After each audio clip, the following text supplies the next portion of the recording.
Buenas tardes.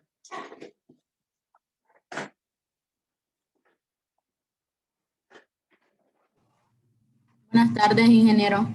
Buenas tardes. Vamos a retomar la clase después de varios días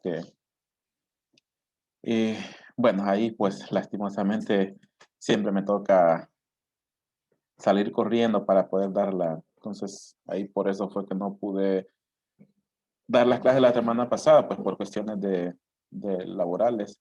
Pero aquí estamos, yo creo que estamos todavía con buen tiempo, ya que yo no acostumbro a extender tanto la parte teórica, sino que vemos todo lo que son conceptos y pues nos quedamos solo con ejercicios. Creo que de esa forma pues logramos cubrir bastante el primer parcial.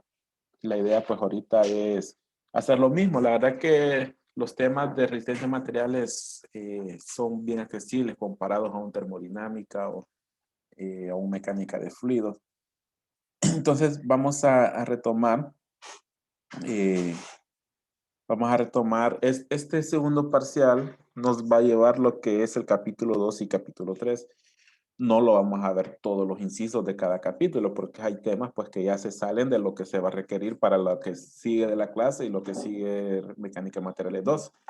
No, bueno, la 2 no recuerdo si la llevan todos o solo mecánica, pero sí, solo se van a ver los incisos que tienen que ver, que son de utilidad para esos temas de las otras clases.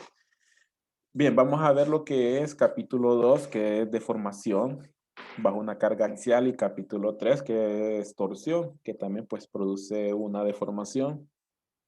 Ya vimos el primer parcial, todo lo que tenía que ver con esfuerzos. Aprendimos pues que el esfuerzo es como un efecto de una carga aplicada sobre un elemento, que ese elemento, esa carga intenta ya sea estirar a un perfil, pues es una carga axial, o intenta cortarlo como una carga cortante. También si es una carga que intenta aplastar un elemento, pues tenemos en presencia de un esfuerzo de superficie o de contacto. Ahora bien, esos esfuerzos que estudiamos, eh, una de las características del primer parcial era que nosotros podíamos desarrollar los ejercicios y encontrar todas las cargas que necesitábamos en base a métodos de estática. Es decir, ecuaciones de equilibrio, sumatoria de momento igual a cero, sumatoria de fuerza igual a cero, estudiar un cuerpo como un cuerpo libre, una estructura como un cuerpo libre, estudiar sus reacciones, pero hay un momento donde esas ecuaciones no son suficientes, entonces debemos recurrir a otros métodos. Y una de ellos es pues estudiar la deformación.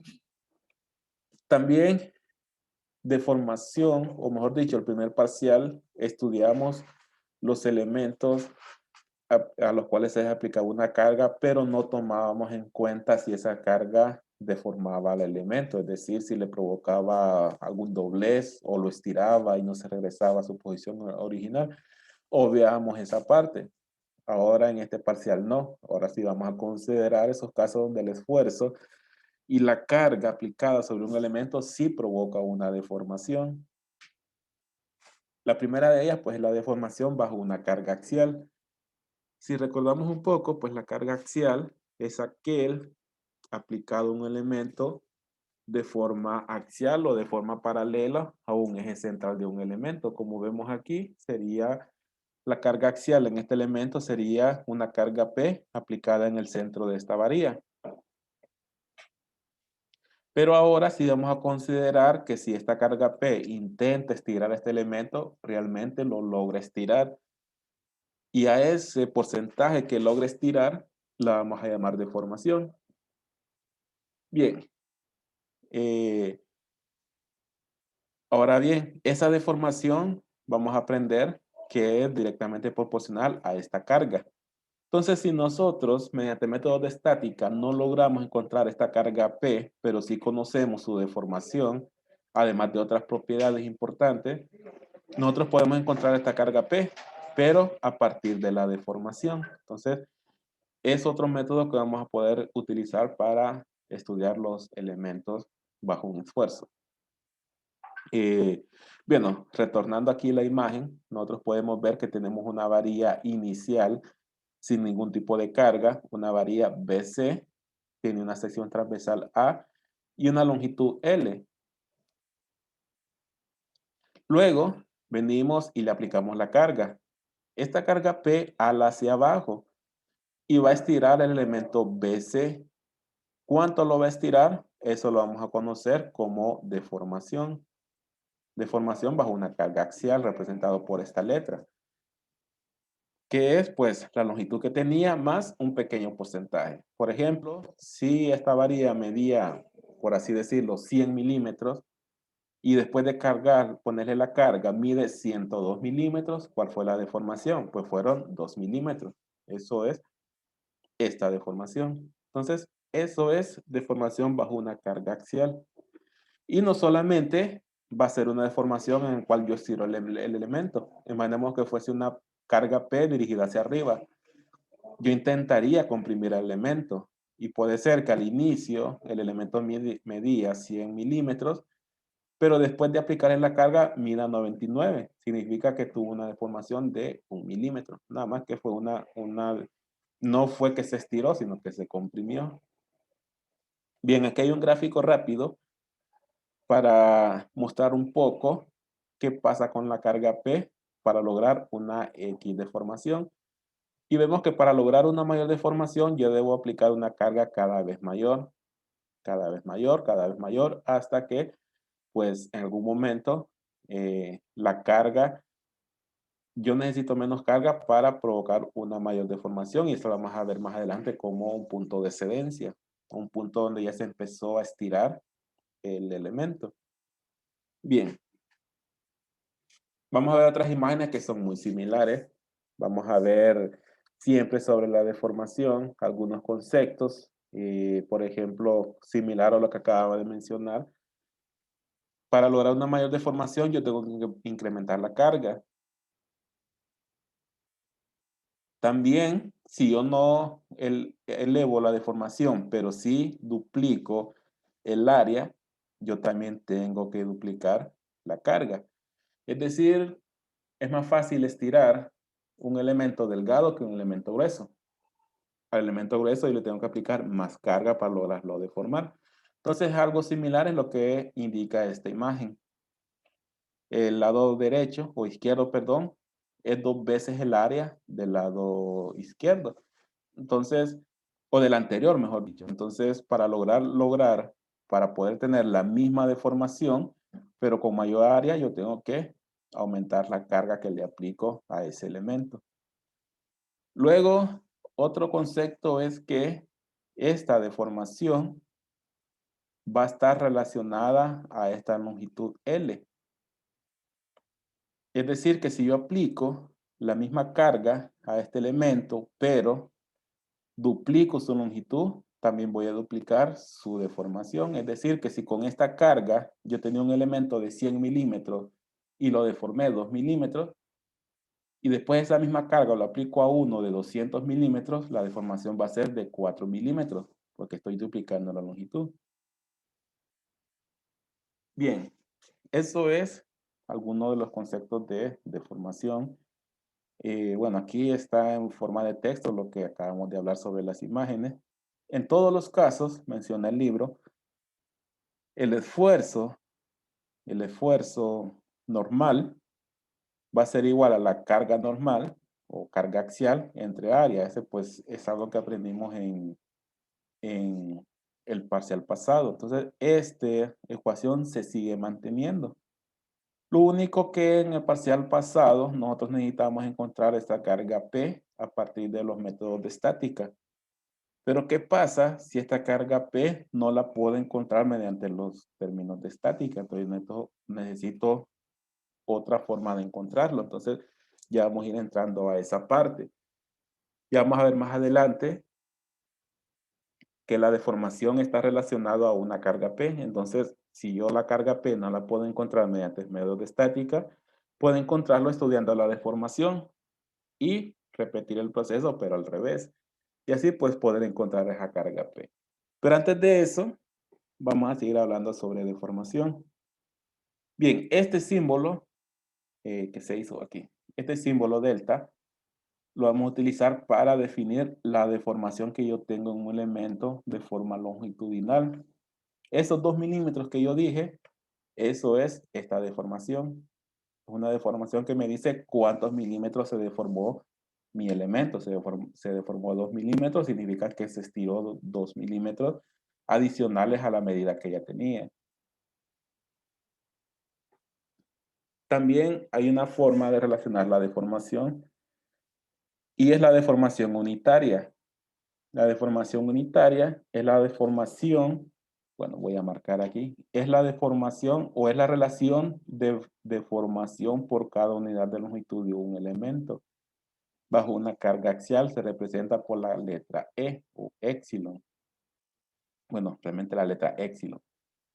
Ambas me dan una relación de deformación, pero la anterior, que era este símbolo, me dice en unidad de medida cuánto se deformó un elemento. Mientras que el épsilon o esta deformación unitaria me dice cuánto se deformó un elemento por cada unidad de longitud. Cuánto deformó un elemento por cada unidad de longitud. Veamos nuevamente el ejemplo anterior. Si yo tenía una longitud de 100 milímetros y se deformó 10 milímetros, este valor son 10 milímetros. Pero si lo interpreto como deformación unitaria sería esos 10 milímetros entre 100 milímetros. O sea, 0.1. ¿Qué quiere decir? Que esos 10 milímetros de deformación son equivalentes a 0.1 milímetro por cada milímetro de longitud. Esa es la única diferencia entre estas dos deformaciones.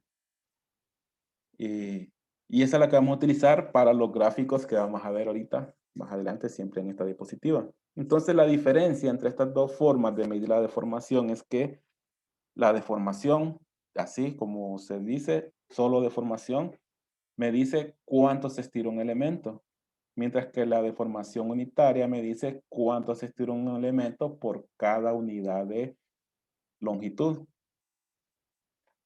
Como tenemos la deformación normal, si podríamos decirlo, en unidades, milímetros podría ser, y la longitud también la podemos tener en milímetros, quiere decir que esas unidades se cancelan y el valor de épsilon o de formación unitaria, pues un valor adimensional, podría interpretarse de la forma. O simplemente decimos que es cantidad de deformación por cada unidad de longitud. Esa es la forma más sencilla de definir esta deformación. Y ese tipo de medir la deformación, o sea, la deformación unitaria, es el que vamos a utilizar o la que utilizan los gráficos que estamos viendo en la diapositiva, en la parte de abajo, que tiene que ver con un gráfico, bueno, el lado izquierdo, el gráfico de acero al carbón, bueno, al bajo carbón, y el lado derecho, una aleación de aluminio. ¿Qué tenemos en este gráfico? Pues lo que tenemos es una columna que me da el esfuerzo y una línea horizontal, columna, un eje vertical que me da el esfuerzo y un eje horizontal que me da la deformación unitaria. Entonces, si vemos aquí, este punto 0,2 es punto 0,2 de deformación unitaria. ¿Cómo lo podemos interpretar? Podría ser que el acero se deforma 0.02 milímetros por cada milímetro de longitud, o se deforma 0.02 metros por cada metro de longitud, o 0.02 pulgadas por cada pulgada de longitud. Eso es lo que nos dice este punto 0,2. Bien, si vemos este gráfico y vemos el eje vertical, que es esfuerzo, nosotros cuando aplicamos una carga, o mejor dicho, cuando estamos en un elemento sin carga, estamos aplicando un esfuerzo igual a 0, pues no le hemos aplicado carga. Pero a medida le aplicamos carga y empezamos a jalar con más fuerza una varilla o una barra, con más fuerza, y a medida vamos aumentando la carga P, vamos a ir aumentando el esfuerzo normal. Si vemos el ejemplo, hasta llegar a un esfuerzo 20. En este caso 20 KSI, que son 20.000 PSI, o pueden ser 20.000 pascales, por así decirlo. Seguimos incrementando la carga P, vamos a seguir incrementando el esfuerzo, hasta llegar a un esfuerzo igual a 40 KSI. Y seguimos incrementando la carga hasta llegar a 60 KSI. Ahora bien, ¿qué pasa con el material a medida que yo voy incrementando la carga? Evidentemente los materiales realmente sí tienen deformación, pero esa deformación puede ser solo momentánea, es decir, que aplico la carga, se deforma un poco, pero cuando quito la carga, regresa a su posición inicial. Ahora bien, esa carga puede ser tan alta que la deformación que yo le provoqué no hizo, o mejor dicho, la formación que yo provoqué es permanente. ¿Por qué? Porque ya dañé el material. Incluso puede ser tan alta que aparte de deformarlo, hice que se rompiera la varilla.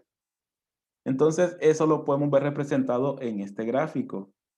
Así como yo aumento el esfuerzo, o mejor dicho, a medida que aumento la carga, aumento el esfuerzo. Pero también vimos que cuando aumento la carga o aumento el esfuerzo, yo aumento la deformación unitaria. Entonces, veamos ahora lo mismo que acabamos de ver en cuanto al esfuerzo, pero ahora tomamos en cuenta el eje horizontal. A medida que voy aumentando la carga, voy aumentando el esfuerzo. Y a medida que voy aumentando el esfuerzo, voy aumentando la deformación unitaria desde 0 a un valor de 0.0012. Si aumento la carga, se va a ir deformando hasta que llega a un punto, podríamos decir un valor de 37 KSI. En ese momento, el esfuerzo llega a un punto donde cualquier aumento en la carga va a hacer que la deformación no sea momentánea, sino que va a ser permanente. Y en ese punto vamos a llamar que estamos en un punto de excedencia. Es el punto donde ya la deformación no regresa a su punto original.